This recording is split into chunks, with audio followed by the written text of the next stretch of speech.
Welcome to another episode of the Hoop Journal podcast. Today we are joined by my favorite Hawks fan turned Thunder fan, potentially turned back into a Hawks fan after Atlanta won the draft lottery and now holds the number one overall pick in this year's draft. Joe Gall, how you doing? And who is your current favorite NBA team? Well, that's a tough question, my friend. I think for right now, I'm going to stick to the Thunder. I've been a big Chet Holmgren fan for a long time, though I can't lie, that number one pick does entice me. I'm excited for it, so I'm starting to dwindle back that way. We'll see what happens with it, though. Yeah, it'll be very interesting. I'm not usually one for second teams, but I think the Thunder is probably a pretty good choice for you there. And we're also, of course, joined by my main man, Mitch. Uh, WNBA season kicks off tonight. Caitlin Clark making her debut in the W, as they say. I don't know if they say that, but I just said it. And Toronto was one of the cities named as the next expansion franchise for the WNBA. So, Mr. Sider, how are we doing? And do you have any name suggestions for this new WNBA franchise?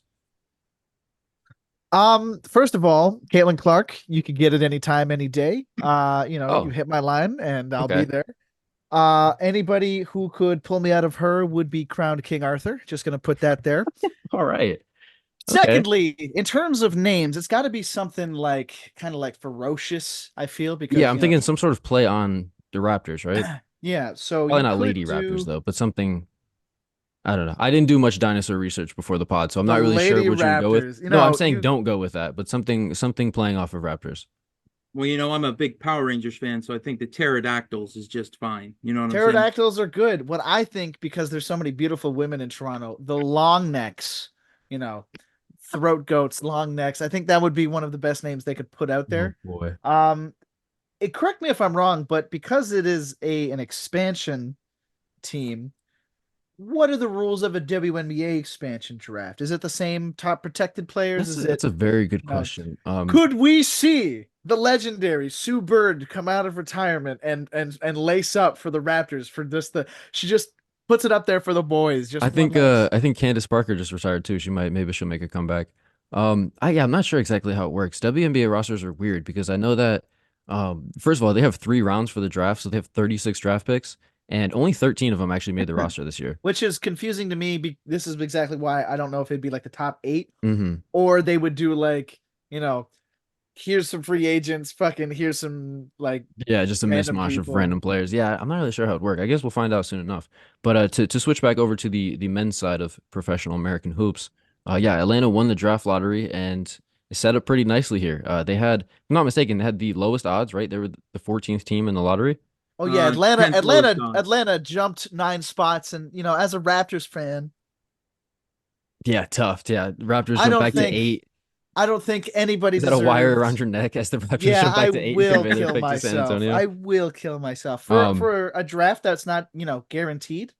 yeah. Uh, I'm a gambling man. I like to gamble, but statistically speaking, 46% to keep the pick, it's pretty damn good fucking odds, Well, I Adam guess Silver. the odds say that you were more That's likely to not pretty take the pick. I that is 4% away from a coin flip, and I'm gonna be honest, when it comes to roulette, I'm a fucking demon, and that's 50-50 essentially. So, Adam Silver, I got my fucking eye on you. And Mark Tatum. Fuck both of you. Anyways. Well, I think that with Atlanta, there's a lot of potential here. Like you said, not the greatest draft in the world, but the number one pick obviously gives you a lot of leeway to go a lot of different directions. So, Joe, do you think that making the pick, first of all, is the best decision, regardless of who? We'll get into like the potential fits, but do you think they're more likely to trade this pick, or do you think that they go after sort of another building block to build a try? Everything I've been told, everything I've been able to gather from people I know, people who know people, as mysterious as that sounds, suggests that Atlanta has no intentions of trading this pick whatsoever. Atlanta is, despite what the city is, because this is not a small city. This is not the city you'd think. This is a small market team. We are a small market team. Free agents don't come to Atlanta to play.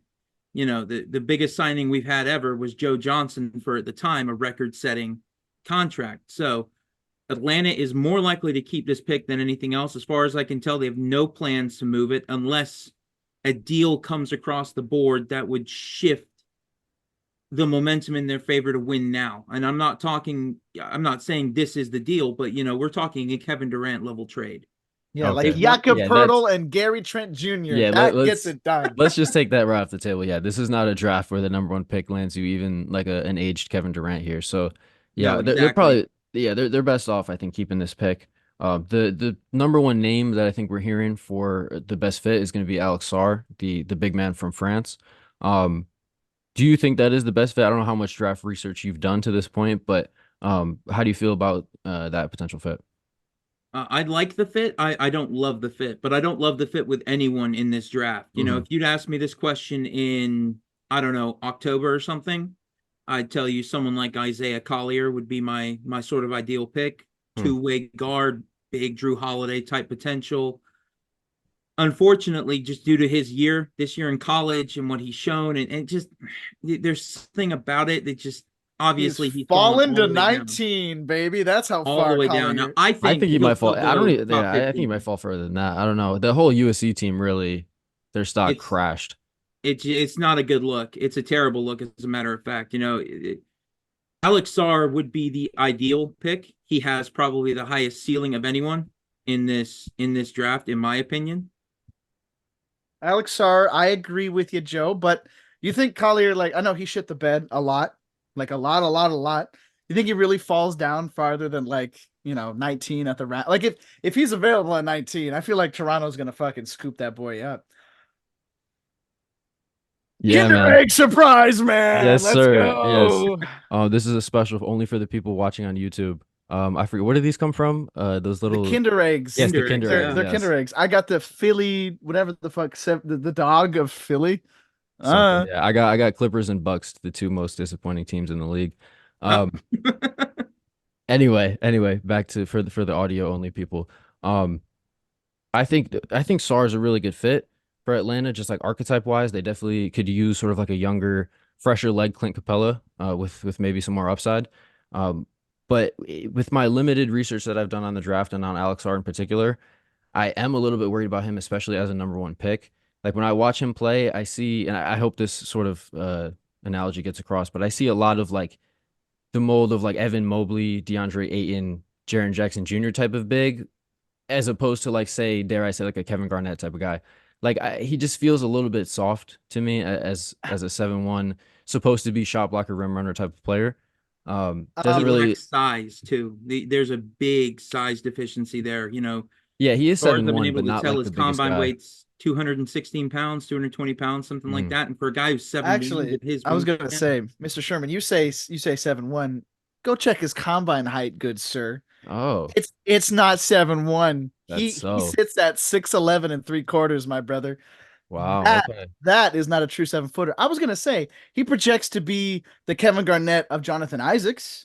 I think that's like a pretty good, I like that. I good love example there. comparisons like that, by the way. I love those. But Joe raises like a really good point. Is like, is that really the home run first overall you want to like? If you got the first overall pick, you assume that that's a generational, archetypal, fantasy switching, motherfucker, blockbusting player that switches your whole franchise, right? Alexander Sarr is not that guy. No, And I like, don't think so. and as Joe said, it's like, love the fit, but don't love the fit, right? Like, cool, there's a younger Capella replacement, but is that your first? Like, you really want to use the number one over pick on a Capella replacement? and we Like, already have that in Okongwu, Onyeka Okongwu. Yeah, that's Okongwu's what So, sitting those right are. there. but what are we doing with Onyeka? Are we going to try and play this more Houston a la Dwight Howard and James Harden years? You know, where they Oof, I kind of hope have more not. bigs Jeez. down in the paint. Oof. Yeah. Yeah, what was that? Well, it's Donatas Montejunas and them boys? yeah. You know, you're looking. Is it possible? Is it still viable to run that lineup? Sure, but then where does Jalen Johnson go? His most Yeah. effective role has been at the four, Yeah. both this year and last year when him, Trey, and Onyeka, the three of them, they were running the most efficient lineup in basketball. Yeah. You know, him being at the four makes sense. Onyeka being at the five makes sense based on skill sets and Mhm. everything else. So where does Sarr fit into the picture? Now you have to pay Onyeka very shortly, and it's not going to be cheap. By the same coin, you're offloading probably Clint Capella's contract either this offseason or by the trade deadline. With that being said, what is Wembanyama getting paid? $10-12 million in his rookie season? You know, So, yeah, along those lines. Oh yeah, you're contracts taking in are another insane. 10. Yeah. Yeah. Clint's getting paid 17 mil. So you're replacing Clint's Yeah, bad and you're gonna have to contract. take salary back in a With trade the too. Yeah. Yeah, and you're still replacing his contract with another big ass contract Yeah, for and you're another essentially kid. you're in the same situation where you have two bigs who both deserve more than 24 minutes. You can't just split them. And yeah, you're kind of in the same boat. You're just younger. Yeah, and that's sort of the thought, and that's why I don't necessarily like the idea of keeping the pick, but I also understand that unless you're going to get some kind of haul back for it, whether that's picks next year for the Cooper Flag sweepstakes, Mm. something along Yeah, those lines, Raptors maybe fans get a should be couple feeling good more. about that, Well, by the way. and you're looking at a player who, at his peak, what do we think he is? A Hall of Famer? Probably not. He's probably a star. He's probably, and that word gets thrown around Couple loosely time today. All-Star potentially. Yeah, I see it. Yeah, he's going to have a couple great years, especially if he Mhm. plays with a point guard like Trey, who's going to be able to feed him the ball. Lots of lobs, lots of opportunity for easy offense, easy rebounds, easy defense blocks. He's going to look good, Yeah, you yeah, I know? definitely think as far as Alex Sarr is concerned, like the Hawks are a great fit. Like for him, like that's easily compared to the rest of the lottery teams, like he's got to be feeling good about the Hawks winning the lottery. Potentially, we're operating in this, the realm of like, okay, like for Sarr's development, Trey's a fantastic point guard to be around. But what if Atlanta views this number one pick and is like, wait, this is like an opportunity to like switch directions with the franchise, and maybe I'm just saying, new face at the helm might be a swing to take him overall number one. But like, what about Topic? What about him would not fit the mold of a here's a new leader, here's a new floor general to kind of build around. DeJounte Murray, with or without another secondary ball handler, can function with Nikola because it's that kind of environment where it's like, do you remember earlier on when he went down with his ankle injury and people were like, oh my God, like he was kind of projecting to be like a top three lock.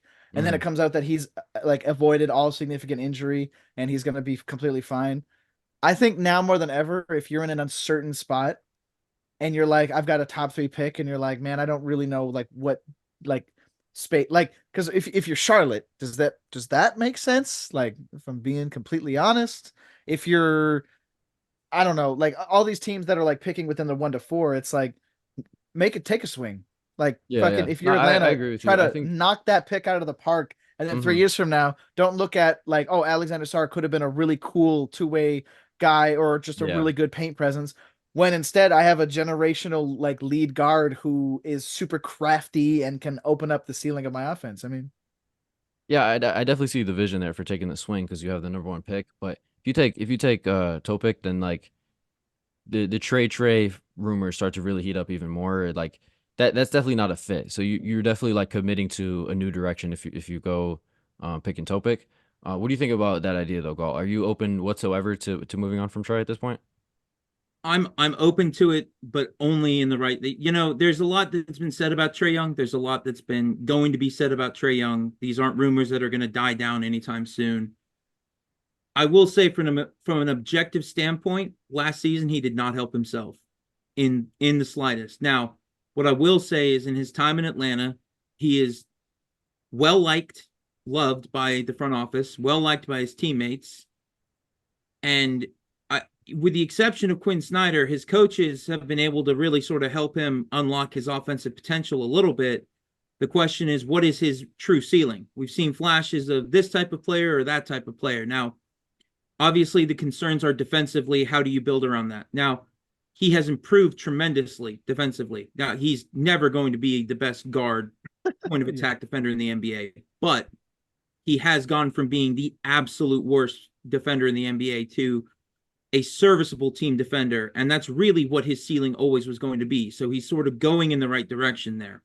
Yeah. And I give Quinn Mhm. Snyder a lot of credit for that, if nothing else, for that, because Lloyd Pierce certainly couldn't get him to buy in. Nate McMillan sure as hell couldn't get him to buy in. Quinn seems to have gotten him to buy in a little bit on defense. I don't know if that's just the pressure of having DeJounte there and wanting to prove that he's still the franchise guy, but this experiment has failed. It's not working. And yeah, as far as do you draft Topic, I think I don't want to get you guys' opinion on this. Why not, sort of NFL style, move back in the draft a little bit? The Yeah. Wizards are in hell. The Wizards are in more hell than anyone else in the NBA. They got the worst deal back for Bradley Beal they could probably ever get while still moving on from him and trying to get some kind of return. Their star player is Kyle Kuzma and or Jordan Poole when he's coming off the bench and they're a baddie sitting courtside of the game.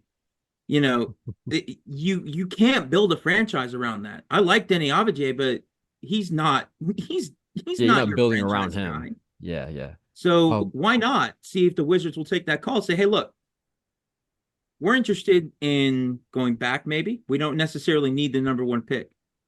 Because as far as I've been made aware, the only player that's untouchable on the Hawks roster, and that's been this way since the season, was Jalen Johnson. Makes Unless sense. they feel they're getting something really valuable back, and even then, I'm not sure they would take the phone call.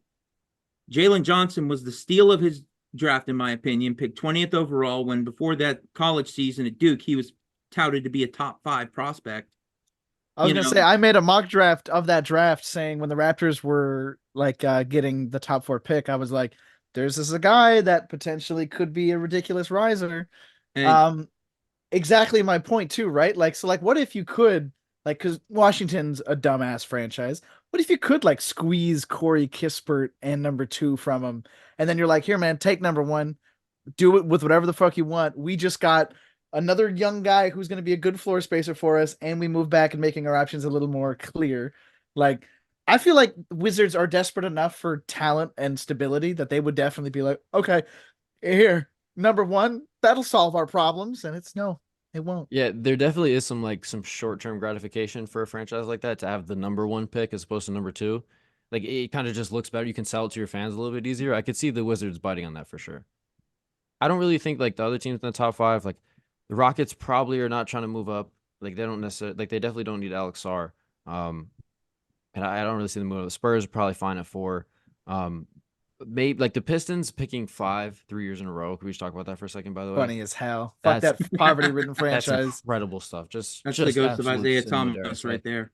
Yeah, it is crazy. I could see them maybe wanting to move up. I just don't know what they're gonna offer necessarily. Yo, shout out to my boy Cade Cunningham, who is going to completely blindside the league by 2026 and request a trade to the Raptors to play with Scotty. It's just going to happen. He's going to not win any games next year or the year after that. It's just written in the stars at this point. I'm so high on him coming into the draft. I have never felt worse for a draft pick in my entire life than I Dude, felt I'm for so Cade glad Cunningham. Joe has the same mindset that I have of I was like, He's a this guy 6'7" possibly couldn't fail. And then he ends up in Detroit and it's like, He's a long 6'7". He is literally like it was like looking at LeBron with a jump shot, not the exact comp, but that type of multiple. it was looking at what skill set. Ben Simmons was Whoa. going to be when he came into the Whoa, league. Exactly. whoa. Let's with a better all jump shot coming in. whoa, settle. Let's all Hey, collectively hey, take a hey, step you do back. whatever you want. You say whatever you want, Joe. He cannot censor you. He doesn't have Hold the on. editing ability or the energy to do it Whoa. afterwards. All right.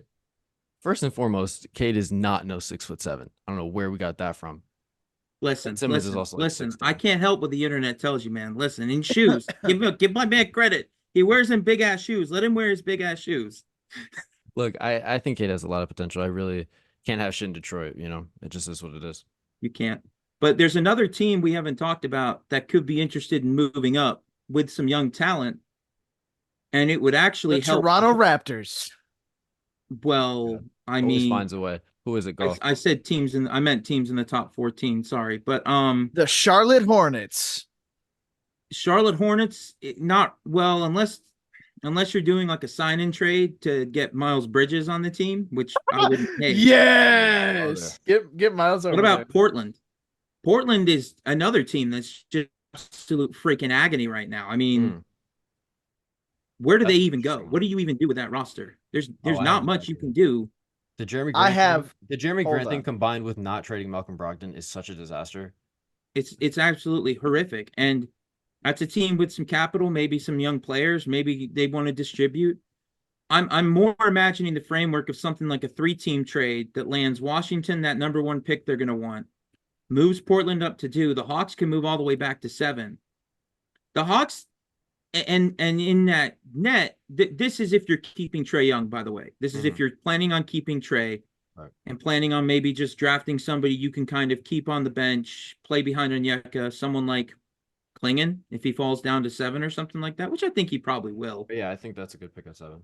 You know, that not a bad pickup either. Depends on who you get back in that trade. But maybe go for a wing scorer, somebody who can actually get you some freaking points on a day-to-day basis. Would you take the Jeremy Grant contract off of Portland? I don't know if it would even fit. You'd have to like move No, Clint. it wouldn't fit. They'd have to take DeAndre Hunter, which I mean, by all means, take him, please. But Yeah. good God, Yeah, I don't know if Portland's interested. I think if I'm Portland and Buzelas is not there when I pick, then yeah, I'm picking up the phone and I'm making that. I'm gonna be like, well, you get to 7. no, because like say hypothetically, like this is hypothetical situation. Like say Portland's like really fucked because like Richery's off the board and like Cody Williams and Ron Holland at some point, and they're like, fuck, we need to like, hey, Atlanta, we're in a shithole spot. Can we grab, whoever they take off your hands, and then they throw in like a young guy? Or if Atlanta wants to do this and take on the Jeremy contract, because Look, Jeremy Grant I for mean, Hunter is a huge Atlanta W in my opinion. I was gonna say, like, if we're gonna do this in like a hypothetical scenario, like Portland is another like directionless team in my opinion. Like there is not a pick in my brain that like fixes their, man, we've got Scoot and Simons and Sharp and our guards and our 3 are kind of good, and then we've got, what the fuck are we doing with Ayton, Robert Williams, and Grant? Like that's a whole nother like mess. listen, itself. you leave Ayton alone. Just get listen. You can't trade him because he can't get out of his. Listen, brother, Ayton is a good player. I swear. He can't get out of his driveway. What are you talking about? You can't trade him because he's not going to be able to leave his driveway. That's valid. What if Atlanta went the other direction and made more of a win now trade with the number 1 pick? The name I have in my mind is Brandon Ingram. He's someone I think is definitely going to be in trade talks this summer. I think, given the way that the New Orleans has sort of fallen short in the last couple of years and hasn't really made progression towards being a contender, I could see them sort of backing up the timeline a little bit and wanting to go for Brandon Ingram for the first overall. Oh my God, that makes me sick to my stomach. Bro. Even with the uncertainty of this draft, Ingram is not worth the number 1 overall pick. That is bonkers, in my opinion. I don't like that draft either. I don't like that either. I think a better win. Can I be honest? A better win now move would be taking on Kyle Kuzma. If I'm being 100% honest, at least I know he can give me points in the playoffs. Maybe not a bunch of points, but at least I know he scored in an NBA Finals game. At least I know he's not the reason his team's sitting at home right now eating popcorn watching the playoffs. Let him cook. Let him cook now. I'm sorry. Right. Your best player is Zion. He's out. You're relying on CJ McCollum's ghost to carry you past the first. What are you talking about? This is you had the perfect roster to shit all over the OKC Thunder. You had the perfect roster.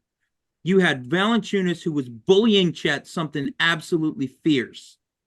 And Brandon Ingram had, 9 points in an elimination? Come on, man. I don't want... Listen. Let Joe cook all day. I have put up with an awful lot as an Atlanta Hawks fan. I will not put up with that, okay? I have not bitched about the Luka trade. I have not whined about the Luka trade. The only thing I've ever whined about is the fact that we took Marvin Williams off UNC's bench over Chris Paul, okay? That's the only thing I've ever really whined about. Everything else I've let go. But I'm telling you right now, if Brandon Ingram pops up on the Hawks roster, I will pack that team up, drive them to Seattle myself, and drop them off as far away as possible from me. Joe just cooked the shit out of your hypothetical. You just got fucking discriminated on your own podcast. No, dude, that was incredible. What that was right there, that's hey, Ingram's never stepping foot in Atlanta unless he's there on vacation to gamble. That's the only the only reason. thing he'd do is I'd see him at Magic City sitting across from me going, hey, bro, there's a game on right now. Oh, there is? My bad. I better get to the arena. Yeah, no shit, bro. Wow. Wouldn't change the outcome if he was there, though. Let's be honest. No, it wouldn't. It would be the exact same thing. He's just Hunter with a flashier skill set. Wow. All right. You just got fucking cooked. Not the reaction I expected. I was hoping maybe some buy low and Brandon Ingram there, but no. You really thought if you want to buy low Brandon Ingram for the number 1 overall pick, my word. A win now trade is actually trading DeAndre Hunter and some capital for Jeremy Grant, offloading DeJounte, maybe getting some shooters back, letting Bogey go back to that starting spot next to Trey. And, pray Trey doesn't break his hand in the middle of the season, get Kobe Buffkin some minutes. I mean, there are pieces on this team. Atlanta's always going to have to keep as many draft picks as possible. trading for DeJounte was a gamble. And at first it looked like it might be able to work, but it's not paid off, and it's really not going to pay off. So it's time to move on from it. But there's only two ways you can go. You can either hit the reset button, go all in, try and trade Trey and DeJounte and DeAndre and every guy you can, take on bad contracts, get as many 2025 picks as you can, and go all in for that draft. Because let's be honest, we've had 3, 4, 5 generational players in the last, 6 drafts? Like, we're getting another one next year. And this is the only one where there's not a clear like generational defining guy, which is ironic. But to like the point being made, they could just take a guy like Buzelis, who's going to be better than Ingram in 3 years anyway. So you don't have to worry about using the number 1 overall pick to get Brandon Ingram. So, how attached is Portland to Shaedon Sharpe? That's my question. Probably pretty attached. Hey! But are they more attached than the number 1 pick in the draft? For that's spicy. That's fucking good. They could offload them one of those horrific big man contracts they could get. They could just immediately say, "Screw it, we'll waive you. We'll take the L and develop a talented young big man to replace you." Think about this for a second, Mr. Sherman. Thinking about the transition play between a guy like Sharpe, who is going to be a more vertically explosive player than Collins ever was, and Trey's perfection passing in transition. Like, we might actually see the first 360 East Bay off a full court lob. Like that's a genuine possibility if you put those two players together. Well, I mean, look, if you could ideally then in that situation, you're looking at Trey, Bogey, Shaedon, Jalen Johnson, Onyeka Okongwu. I mean, I'm not saying that's a champ. Don't get me wrong. I'm not saying this is a championship roster. I'm just saying like that's a step in the right direction. Yeah, for sure. And you could even convince them, hey, look, we'll take on Jeremy Grant's bad contract. At least it gives us defense that we sorely need, especially coming off the bench for lineups where we have to rest our stud point guard, Get the ball back in his hands, let him start making the decisions again. Because we went a lot farther when that was happening than we have without. So yeah. So we're off of the DeJounte thing? Like, you're ready to move on from him, trade him? I love DeJounte Murray to death. If you really want to sit there and have the argument with me that he's better than Trey, a better generational talent than Trey, I will fight you all day long. I don't think you're trying to. I'm just saying I will have that argument with anyone. I think DeJounte is wonderful. I think he's been excellent for the culture of the team, of the young guys. But I think that honeymoon's over. Trey has taken a step back as a leader to allow DeJounte to adjust and be who he is, which is a vocal guy, which isn't necessarily a bad thing. But when they play the same position and they do the same exact thing on offense, it's a real struggle. Yeah. So yeah, I'm off the DeJounte Murray thing. He's not the defender he was in San Antonio. I don't know what happened. It's like he left Greg Popovich and left the defense in San Antonio with him. It's like, holy moly, dude. You guys are blowing by you, looking like last season in San Antonio wasn't, like he gets a lot of, that one all defense appearance that he had still holds a lot of weight for people. It does. Well, and it made sense too, because he looked really good, but reflecting, that's clearly it was more of a system thing than it was a him thing. Mm-hmm. Yeah. And by the way, I got no problems with us moving all the way back in this draft, giving somebody a free pick at, whoever wants it. Let's say Chicago or Utah. Oh, I'm so sorry. Excuse me. Utah or Chicago. You guys want the number 1 pick? Give us some young talent. Calling San Antonio and going, hey, we'll give you DeJounte back so, Wemby can actually have the ball in his hands maybe a little bit. Yeah, play with an NBA guard. Yeah, we just want 2 first-round picks. We want 1 next year, and if you want to slide us your number 8 or something, we'll take that too. And we'll take on a bad contract you got too. Zach Collins. Yeah, that would be good. 2K legend, Zach Collins. So, yeah, there's clearly a lot of different directions they can go with this, but I think we've settled on the most realistic path is that they do keep the pick, most likely taking Alex Sarr. So, with that hypothetical in mind, what sort of realistic expectations do you have for the Hawks next season? Say they don't make any other major moves, they keep DeJounte. We'll be drafting in the lottery again. We'll take Sarr. We'll run bad lineups trying to make him fit next to Onyeka, which makes 0 sense. It will never work, and it will be terrible. He will struggle in limited minutes early on in the season because we probably won't trade Clint till closer to the trade deadline for he's one of those pieces who, if you're a team going on a championship run Mhm. and you feel like, man, we have a good solid team right here, we just need like one more Pete, like one more big man, rotationally, maybe for certain sets, defensively, rebounder. This is what we want. This is what we need. They'll eat a $17 million, contract just to have a decent chance at a title. But do I think that the Hawks will move him in the offseason? No, I don't. That's not a contract any team wants to willingly take on when his age and now his extended injury history. Yeah, you kind of got to see how next season looks for him before you commit 17 mil to him in a trade. Yeah, I think you're probably right about that. So yeah, just lottery again, huh? Not even gonna sell yourself on some play-in expectations. No, look, lottery is playing for Yeah, us. fair enough, fair enough. I think Trey is good enough to carry us to that 10 seed every year if he can lock in, if he's locked in and healthy most of the year. I think as much efficiency, 28-10 is still 28-10. You can't argue with that. Since he's been in the NBA, he has led the NBA in total assists and assists per game. I get it. A lot of that is just attacking the rim, tossing up lobs. I get it. It's still offense. It's still creating points. He has a lot of turnovers. And I think that'll actually be helped if we offload DeJounte, because he won't.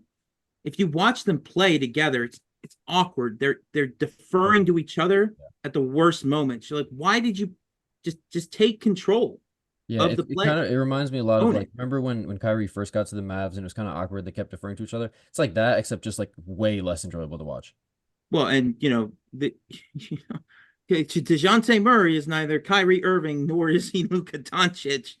And as much as I love Trey is neither Kyrie Irving nor Luka Doncic. So Yeah, exactly. Yeah. So, Mitch, what do you think? Do you think there's any hopes for Atlanta to sneak into the playoffs this year, or are they back in the plan next year? Well, I mean, for the sake of the potential timeline, I hope that they don't. But for the fans, it might be a little like shot in the arm to be like, wait a minute, this team might actually have some juice behind it. I think Joe's right though. It's a reality of they're probably going to be another top 14 pick next year. Um, the good news is, if everything trickles out, there is a generational talent in next year's draft. Right. So, knocking on the door, and again, knock on wood here, if they were to do a full like kind of like rebuild and they were to stockpile 2025 picks, I mean, like, Cooper kind of fits nice on one of those retro Hawks jerseys. I'm just saying, like, and if they manage to do all of this while still maintaining Trey Young, and they do ship out DeJounte and they do maintain like the line and youth that they have, he's one of those players too where he's got some eye-popping athleticism that would trade really well with one of the best lob throwers in the league. So, would I be lying if I said that I didn't want to see Mr. Cooper Flag play for the Atlanta Hawks? Yeah, I'd be saying that it would be one of the more entertaining fits. Now, as a Raptors fan, would I love, Mr. Flag suiting up next to Scotty? Of course. But, Toronto's winning it all next year, so I don't have to worry about picking the lottery. From a realistic standpoint, no, I don't think there's a realistic, even like, scrappy playing game. I think the Hawks probably say, hey, you know what? This was a cool experiment. We're going to just hit the soft reset. They're not hard locked here. They're just soft locked. So they've got other ways to maneuver. They're not going to be looking at a dead end screen soon. They're going to be looking at, greener pastures on the other side of the horizon. I agree. Yeah. Yeah, I think the Jalen Johnson at the 3 instead of the 4 thing, I think you can put up with it if it means Cooper Flag at the 4. So I like well, that. and I don't think Trey, there's any Jalen, reason to Cooper, and Onyeka. assume Cooper wouldn't be a 3 either, though. Fair. In Yeah, an I mean, NBA game, he is only currently what, 6'8", 6'9", so we'll see how much he actually grows now. He's only what, 17 going on 18 or 18. He's just 18. Yeah. He's Yeah. going to college. Yeah. So he's just 18. I mean, we'll see how much he realistically grows, puts on weight. But I think in that scenario, to your point, Jalen Johnson's got a nice little corner shot. And those two could realistically sort of play that role of they can just float between similar sizes, similar ability. They just float, do whatever you need to do. Well, I guess they got a tank for next year, but I guess we'll see how it goes. I think that wraps it up for this episode, though. Gall, thank you for your time. Mitch, you as well as always. Gal, you got any last shout outs before we get out of here or anything? Yeah, Shout shout my out, shout boy out, Truly. shout out Truly in the chat. One of the realest Cavs fans, not a plastic fan like these guys having two teams supporting two different teams over here. Fake fans. Shout out Truly for being a Cavs Spider fan from day one. And I Yeah. just gotta give a quick shout out to my boy Reggie. Reggie, orange and blue skies, baby. Orange and blue skies. All right. Reggie, special team, special players, my brother. Happy Tuesday. Yes, sir. All right, that'll do it for this one. Thanks everyone for listening. We'll be back very shortly.